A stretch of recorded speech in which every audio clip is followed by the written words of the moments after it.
Aloha! So I just came back from Arbor Day and I got a great tree. It's a Hawaiian Ko. It's a nice little tree. It's in good shape. The arborist there told me it was a good, healthy tree.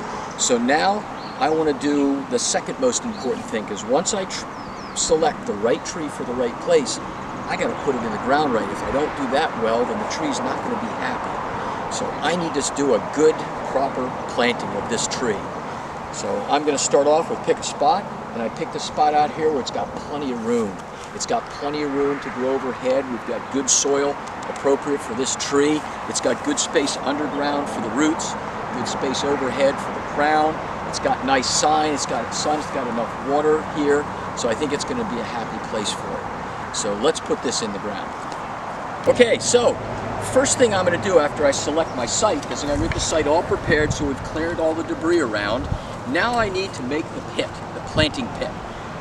So first thing I do is, how big do I need the pit? Well, generally speaking, I need to make the pit 2 to 3 times the diameter of the root ball here. And the reason that is because I need to have enough room around the edges to backfill without damaging the roots in the root ball here. So what I'm going to do with a small plant like this is I'm just going to use my shovel, and I'm going to use that as a little spacer there and say, yeah, it's about twice the size of the shovel. So I'm going to lay this down, and I've decided I want to put my tree right here. So if I go around like this, then I'm going to make my pit about that wide. So I'm going to move the tree, and when I move the tree, I never pick it up by the trunk or the branches. I always pick it up by the base of here, and I'm going to set it off to the side.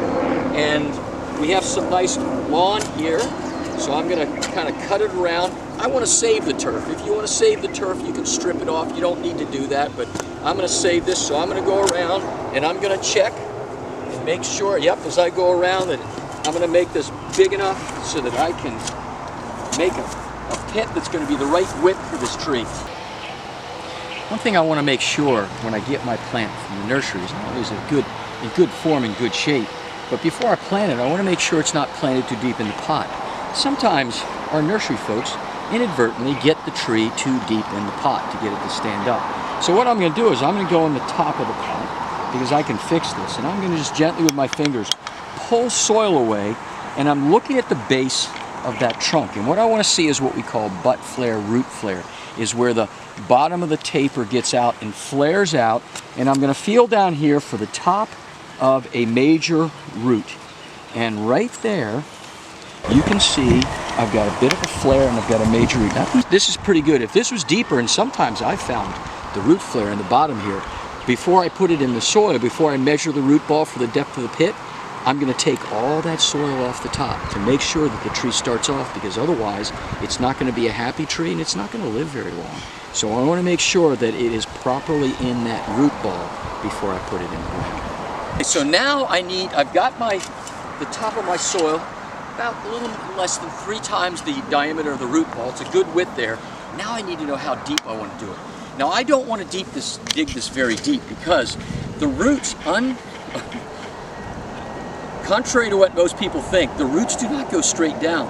The roots go out. So I don't need to go down. In fact, if I go too deep, the whole root ball is going to settle. So I don't want to go any deeper than the height of the root ball. In fact, what I want to do, because this root ball is going to settle a little bit in this looser soil, I'm going to go about 90% of the height of the root ball. So for example, if the root ball, and that's not the case here, but if it was a 10-inch root ball, I would only dig the hole 9 inches deep. But what I'm going to do is, using my hand or whatever, if you want to have a ruler, you don't need anything like that, I'm going to look at it, and I really only need the root ball about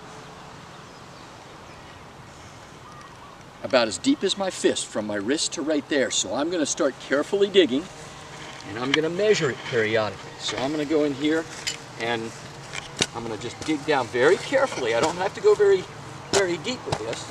And I'm going to make the sides angular. I don't make the sides straight up and down. I make them kind of off to the side. So I'm just going to go around, and so that the base of the pit is about the diameter of that pot. So it'll fit right there nicely. On a tarp or in a plastic bucket or something to preserve it, so that I can put it back in the hole, because we always want to backfill with our parent material, because this is what the tree's going to have to grow in. If we don't put the right material back in here, for example, if we had a root ball that had sandy soil in it and we had clay soil around, the water's just going to sit there and drown our tree. Or if we had very sandy soil and a denser root ball, the soil is going to run out. So we want to have this as close to the parent, close to that root ball as we can. So now I need to get my plant out of the pot. And I need to do this very carefully so I don't damage the plant or the root ball. The roots, when I keep talking about the root ball, I'm talking about the soil mass that's in the base, and this is where all the roots have been formed. So we don't want to damage this any more than we have to. So we need to get out carefully, and there's several techniques we can use. On a small tree like this, I'm just going to gently knead the outside edges to loosen up the soil stuck to the outside so I can slide the root ball out. If this was a bigger root ball, a bigger tree, I could lay it on the side and roll it. And if this was a very big tree or the roots were coming out and I couldn't get it off, I would cut the pot off. In this particular case, I can do this, and what I'm going to do is, just supporting the root, I'm going to gently slide the pot off, and it's that easy. Now, I'm going to look around here, and I'm going to see that there are a number of girdling roots, not unusual here. And I've got a couple options. I don't want to leave this like this.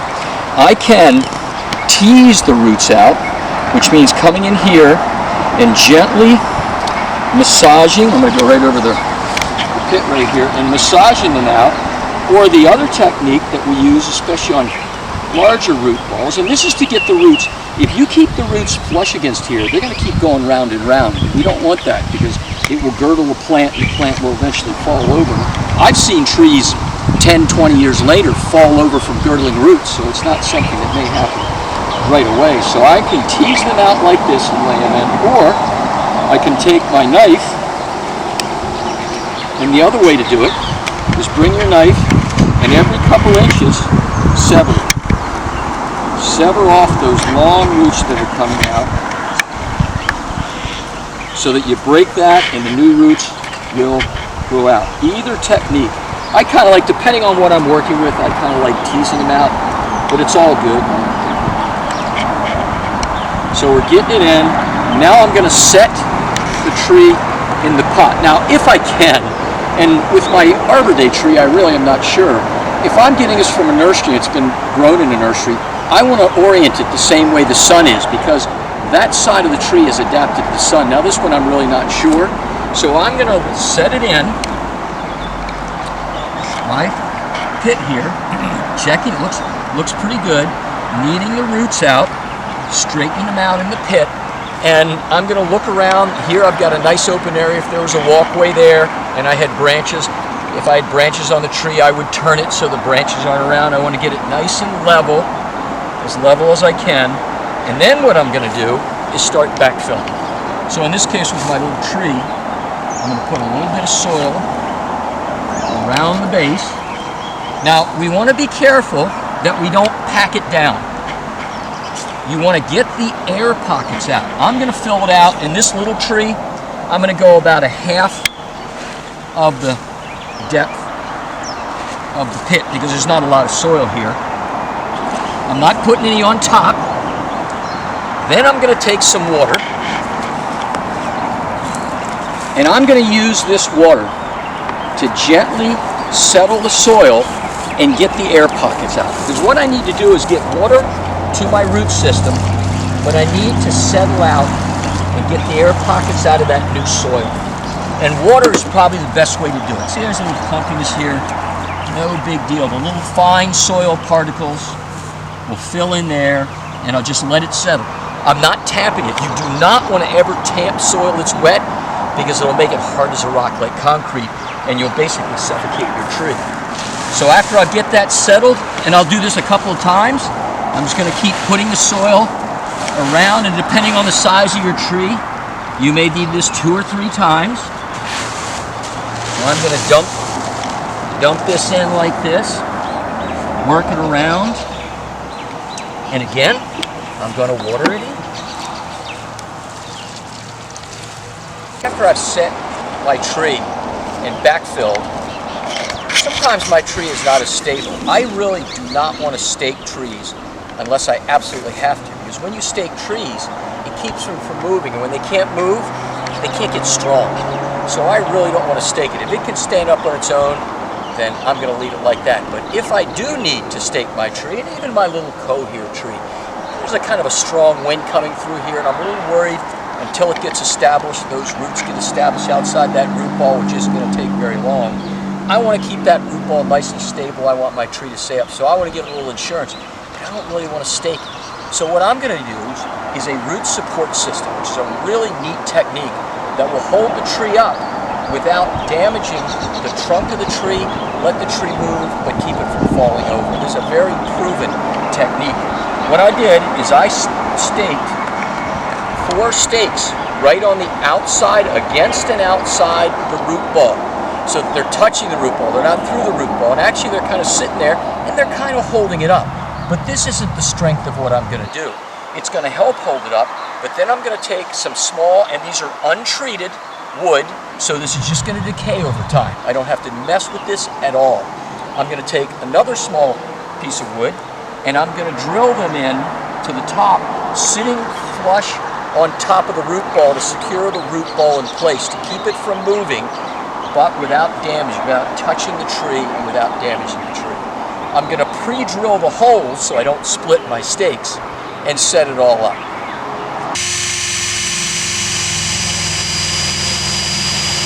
I can gently tap it in to set, make sure it's nice and firmly, not too much, but it's holding that root ball. You see how that the tree can move, but the root ball isn't moving at all. So it's a really good system. Now what I'm going to do is get my mulch. I'm going to pour it around. Some nice fresh wood chip mulch. I don't want composted mulch. I know a lot of people like composted mulch, but in fact composted mulch is just that. It's broken down and all the good stuff has already been taken out of it. So I like fresh wood chips.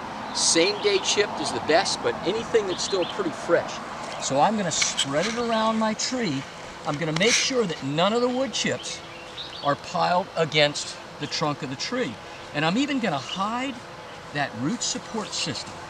And I'm going to get it up. I like to get it fresh chips about 4 to 6 inches deep. No deeper, because if you put too much, it may interfere with oxygen exchange with the roots and whatnot, but it'll very quickly flatten out so that we've got about a 2 to 4 inch level. And then when it breaks down, as it's going to biodegrade, it releases all that natural fertilizer, those nutrients, then you put a little bit more and keep adding it. Now you can see I've got a pretty good amount out here. It's about, maybe 2.5 feet in diameter. This will help retain moisture. It will protect my tree from lawnmowers and weed eaters, and it will moderate soil temperature. So it gives it a real healthy environment. The microorganisms, all the little animals and fungus and bacteria and whatnot that make the soil so wonderful, this mulch is going to help it do that. So I'll keep it up with that, and then I'm just going to watch my tree. I want to make sure I get my tree established nice and healthy and happy, but I know one thing is it's off to a real good start. So thanks very much. Aloha. We'll see you when this bugger's a little bigger.